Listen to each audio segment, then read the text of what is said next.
Brown sugar সহ গ্রেফতার দুজন। আসানসোলের কুলটি থানার নিয়ামতপুর ফাঁড়ির অন্তর্গত সালকানালি পেট্রোল পাম্প সংলগ্ন এলাকা থেকে গোপন সূত্রে খবর পেয়ে পুলিশ অভিযান চালিয়ে প্রায় 250 গ্রাম ব্রাউন সুগার সহ গ্রেফতার করে দুজনকে পুলিশ।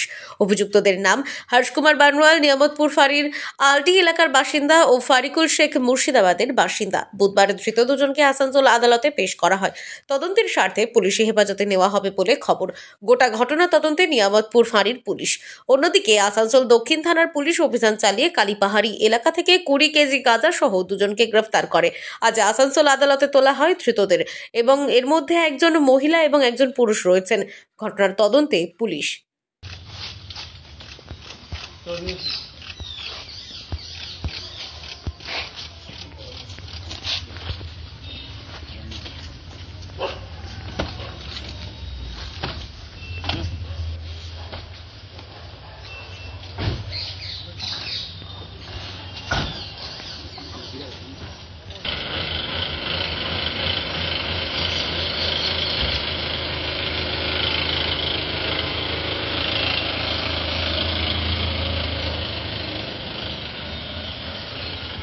আসানসোল থেকে মিলন সূত্রধরের রিপোর্ট, আনন্দ বার্তা।